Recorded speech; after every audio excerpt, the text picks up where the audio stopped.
मैं स्वामी हरिहर दिल्ली से आप सभी का अभिनंदन करता हूँ। ब्रह्मांड नियमों पर चलता है। याद रखिएगा, बिना नियमों के इस संसार में कुछ भी नहीं है। बिना नियम के प्रकृति से आप कुछ भी पाना चाहते हैं, असंभव है। अगर आप प्रकृति से कुछ बेहतर चाहते हैं तो पहला नियम है कि सुबह जल्दी उठिए, तारों की छाव होनी चाहिए, ब्रह्म मुहूर्त होना चाहिए। आस्था और विश्वास ये बाद में जन्म लेते हैं। इसी पर चर्चा आज कर रहे हैं और इस विषय को नोट करके रखिएगा। जीवन में बहुत महत्वपूर्ण विषय और बहुत महत्वपूर्ण विषय आपके जीवन में काम आएगा। आप अपने जीवन में सफल होना चाहते हैं तो श्रद्धा से ज्यादा और आत्मविश्वास से पहले आपके पास नियमों का होना जरूरी है। बिना नियम के ना तो आप प्रकृति से कुछ पा सकते हैं, ना गुरु से कुछ पा सकते हैं, ना ही आप इस संसार से कुछ पा सकते हैं। मिथक प्रचार किए जैसे कि ईश्वर भाव के द्वारा प्रसन्न होता है। ईश्वर को आपसे कुछ नहीं चाहिए, केवल आपका भाव चाहिए, आपकी श्रद्धा सच्ची होनी चाहिए। लेकिन सवाल यही है कि ये तय कौन करेगा कि आपकी श्रद्धा सच्ची है? क्योंकि चोर चोरी करता है और वो भी यही कहता है कि वो राइट है। ये कौन तय करता है कि ये चोर है? ये तय करती है पुलिस। और पुलिस अगर रिश्वत लेती है तो ये कौन तय करेगा कि ये भी चोर है? ये तय करेगा कोर्ट। और कोर्ट भी यदि बेईमान हो जाए तो कौन तय करेगा? सवाल यहां पर श्रद्धा और आस्था का नहीं है, नियमों को तोड़ने का है। बड़ी सहजता से हम ईश्वर के नाम पर हर चीज को सहजता से मोड़ना और तोड़ना जानने लगे। हमने ये कभी नहीं सोचा कि कोई भी सिद्धि साधनाएं सहजता से नहीं मिलते हैं। अगर बुद्ध भी ये सोच लेते कि साधना पथ पर वो सिंहासन पर बैठकर ईश्वर को पालेंगे तो शायद वो राज्य नहीं छोड़ते।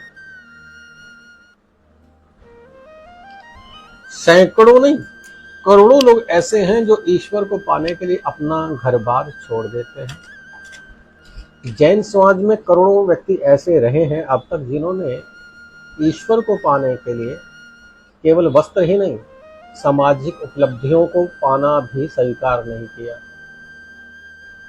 आज समाज में बहुत सारे लोग इस चीज को गलत मानते होंगे कि कोई व्यक्ति नग्न अवस्था में शहर के मध्य से गुजर रहा है, लेकिन ये आस्था का प्रश्न नहीं है, ये तपस्या का प्रश्न है। और कोई भी तपस्या, कोई भी साधना कड़े नियम लागू होने के बाद ही मिलती है। अगर हम ये कह दें कि आस्था सच्ची होनी चाहिए, श्रद्धा सच्ची होनी चाहिए, ईश्वर आपके पास है, तो ये मूर्खता वाली बात होगी। मैंने कहा ना कि आप ये कैसे सिद्ध करेंगे कि आपकी आस्था सच्ची है? चोर कैसे सिद्ध करेगा कि वो चोर नहीं है? यहां प्रश्न आस्था का नहीं है, यहां प्रश्न है नियमों का। नवरात्रे आप व्रत रख रहे हैं तो इसके अपने कुछ नियम है। आप रोजा रख रहे हैं, उसके अपने नियम है। और बिना नियमों के कभी भी ईश्वर नहीं मिलता है। इसलिए आप लोगों से ये कहूंगा कि अगर हम नवरात्रे, अब बहुत सारे लोग हैं कि वो ये मानते हैं कि माँ भगवती, माँ तो माँ है और माँ हमेशा प्रसन्न रहती है। लेकिन ध्यान रखिएगा, माँ तो माँ है, लेकिन जब आप गलती करेंगे तो वो आपका कान मरोड़ने की ताकत भी रखती है। श्रद्धा बाद में पैदा होती है, पहले पैदा होते हैं नियम। आस्था बाद में पैदा होती है, पहले पैदा होते हैं नियम। और बिना नियम के आप श्रद्धा भी नहीं ला सकते, आप आस्था भी नहीं ला सकते, और सफलता कोसों दूर है। अपने जीवन में अगर आपको कुछ पाना है तो नियम सर्वोपरि हैं, और बिना नियम के आप कुछ नहीं पा सकते।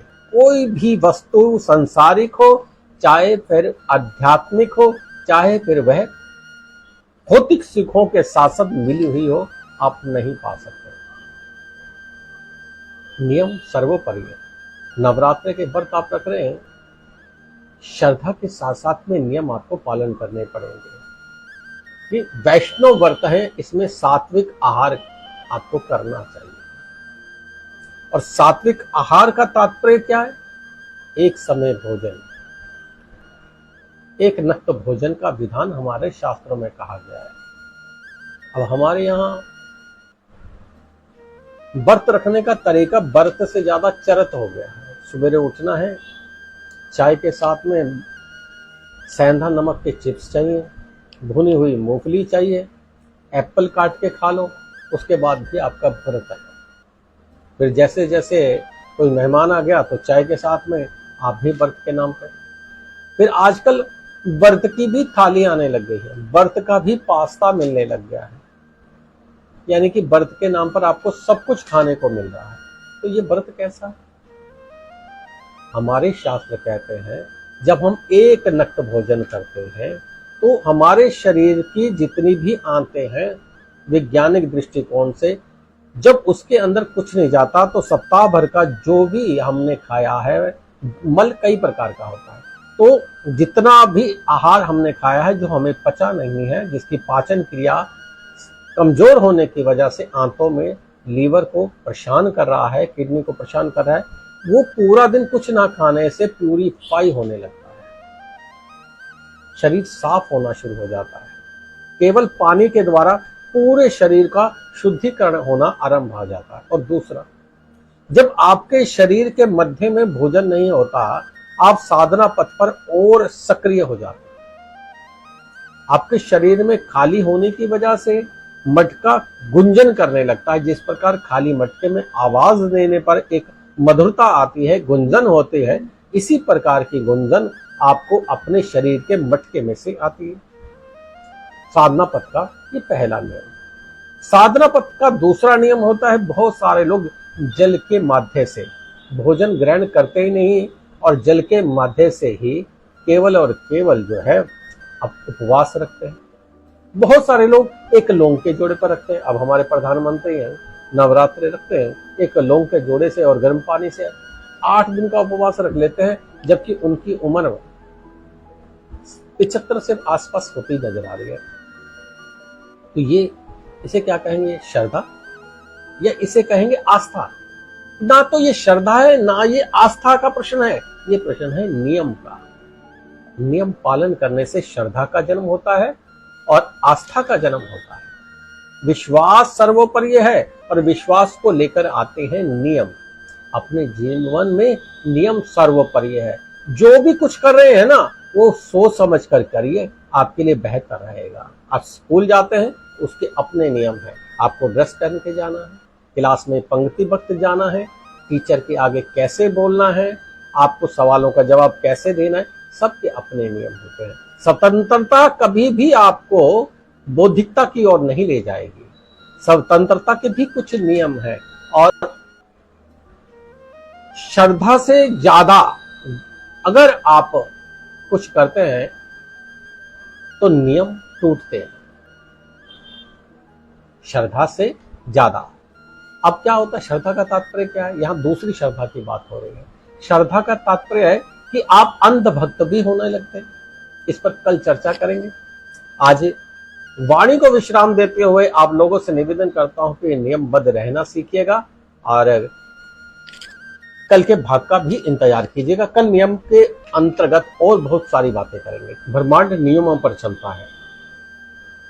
याद रखिएगा, बिना नियमों के इस संसार में कुछ भी नहीं है। बिना नियम के प्रकृति से आप कुछ भी पाना चाहते हैं, असंभव है।